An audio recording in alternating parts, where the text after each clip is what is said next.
If you go out into a desert, you'll see why it's one of the most deadly, uninhabitable places on the planet.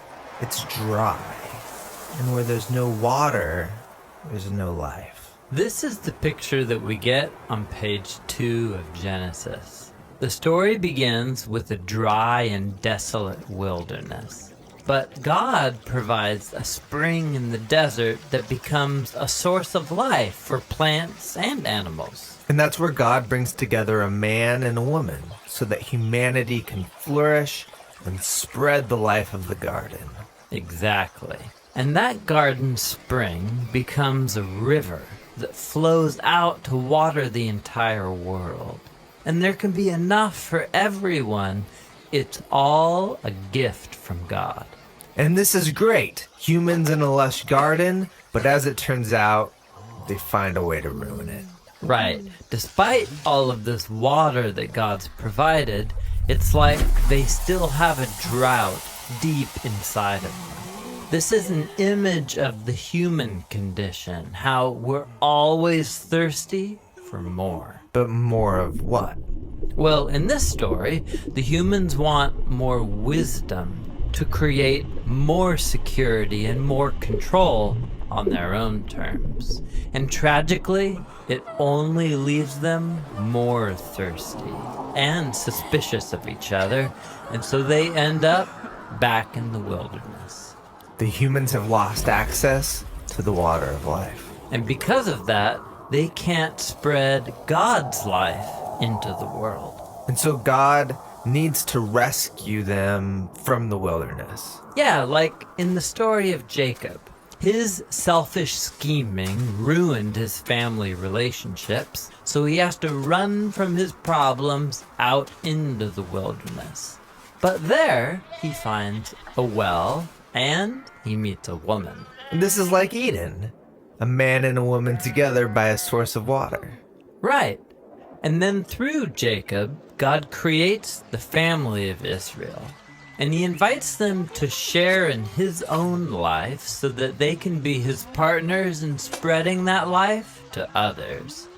And sometimes they do this. But ultimately, they struggle with the same drought of the soul, thirsting for more power and more control, and it leads them down a path of violence and self-ruin.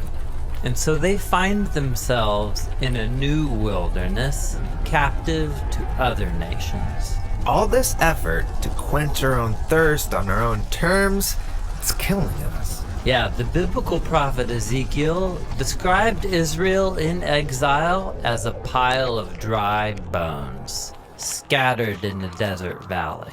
But, he said, one day God will pour out his own life presence, his spirit, to water the land, to create a new Eden and new kinds of humans. People who can spread God's life to others. Exactly.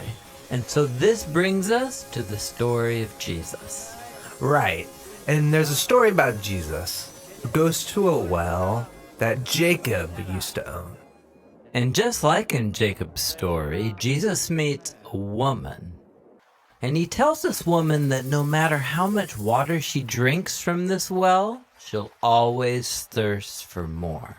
Then he offers water that could quench her thirst forever. He's not talking about the well water. No, what he's talking about is God's own life that comes through him to us to satisfy our deepest thirsts. This is why later on Jesus says, "Let anyone who's thirsty come to me and drink." This is cool, but it's also a strange image. Drinking from a person? Totally.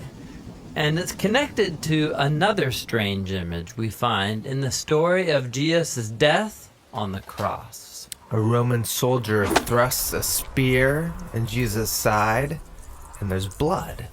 But also, all this water flows out.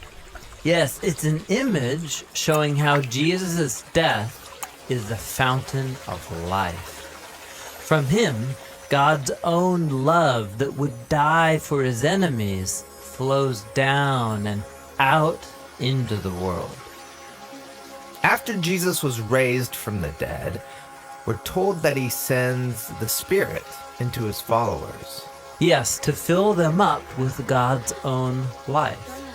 This is why the Apostle Paul said that when we join the current of God's Spirit, the fruit of Eden starts growing in us.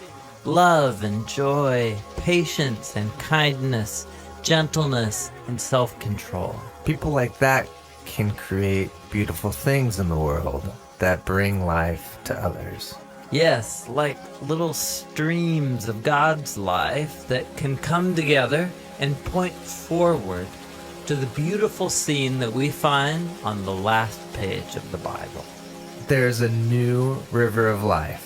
Yes, it's flowing out from God and into a renewed creation, bringing life to all wherever it goes.